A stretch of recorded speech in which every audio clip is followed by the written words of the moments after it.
¿Qué tal? Hoy vamos a poner sobre la mesa una idea que casi siempre damos por sentada, que sin un gobierno es imposible que haya ley. Pero, ¿y si la historia nos contara algo totalmente distinto? La gran pregunta que vamos a explorar es esa. ¿Es posible el orden sin que un poder central lo imponga? Suena un poco radical, ¿verdad? Pero vamos a ver la evidencia. Bueno, para entender esto, primero hay que ver que hay dos tipos de ley que son como el agua y el aceite. Por un lado está la ley autoritaria, esa que se impone desde arriba, te guste o no. Y por el otro, la ley consuetudinaria, que es fascinante porque nace desde abajo, desde la propia comunidad, y solo funciona si la gente la acepta. Empecemos por desarmar ese gran mito que nos dice que el Estado y la ley son una misma cosa, inseparables. A ver, la idea que nos han repetido hasta el cansancio es que sin gobierno todo sería caos, la ley del más fuerte. ¿Pero es eso realmente así? ¿O es solo una creencia? Vamos a investigarlo. Ahora sí, veamos la otra cara de la moneda. Esa ley que no necesita autoridad porque nace literalmente desde la base. Esta ley consuetudinaria es, en el fondo, como un lenguaje de interacción. No funciona porque hay un policía en la esquina, sino porque todos en la comunidad esperan que los demás sigan las mismas reglas. Eso crea un orden que es predecible y, sobre todo, funcional para todos. Y el motor que mueve todo esto es la reciprocidad. Es un intercambio muy simple, piénsenlo. Yo respeto tus derechos hoy porque confío en que mañana vas a respetar los míos.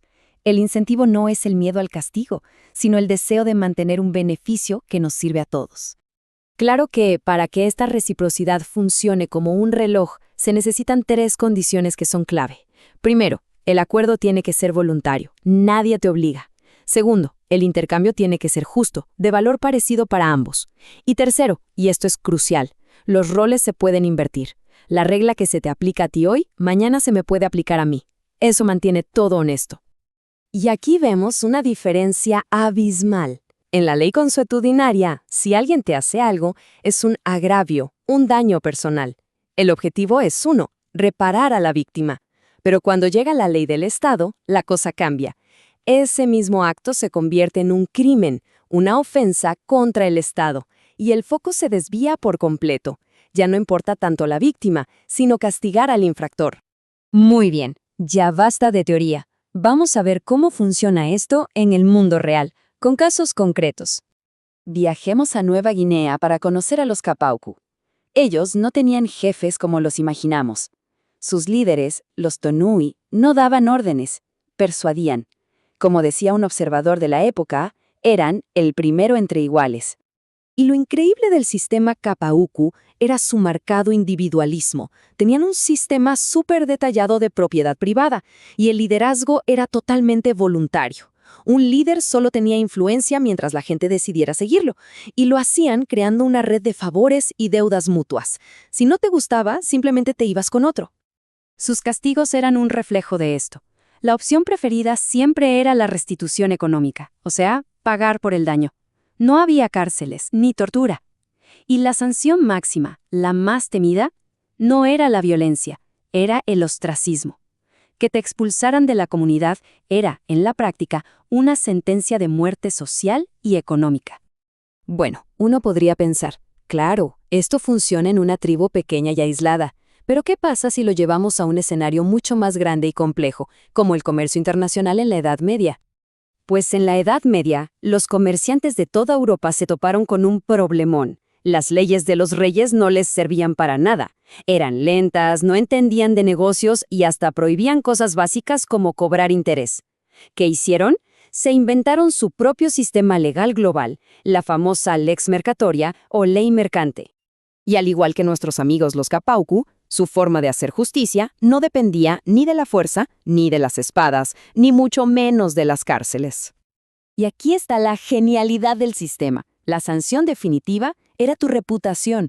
Si un comerciante hacía trampa, se corría la voz y era boicoteado por toda la red de comerciantes. Perder el acceso al mercado, que sería como recibir miles de reseñas de una estrella hoy día, era un castigo mucho, pero mucho más efectivo que cualquier prisión de un rey. Entonces, si estos sistemas sin Estado funcionaban tan bien, ¿en qué momento cambió todo?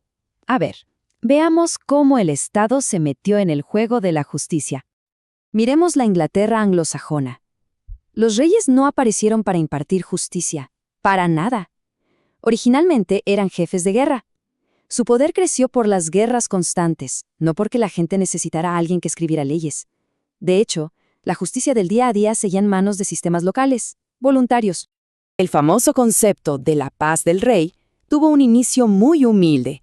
Básicamente era una regla que protegía la casa del rey, así como cualquier otra persona tenía protegida la suya. Si alguien la violaba, tenía que pagar. Pero claro, los reyes más ambiciosos vieron ahí una oportunidad de oro. Poco a poco fueron extendiendo su paz a más y más lugares. Caminos, iglesias, puentes, declarando que una ofensa en esos sitios era como si se la hicieran a él personalmente. Y aquí viene la jugada maestra que lo cambió todo. Crearon una multa nueva, la vite. Pero este dinero no iba para la víctima, no señor. Iba directo al bolsillo del rey. Y así, de repente, la justicia dejó de ser sobre reparar un daño para convertirse en una máquina de hacer dinero para la corona. Y este gráfico lo muestra a la perfección. El sistema de la gente, el consuetudinario, estaba enfocado al 100% en compensar a la víctima. La ley del rey, en cambio, partió el pastel. Una parte para la víctima, sí, pero otra, cada vez más grande, para el tesoro real. El foco se movió de la reparación a la recaudación.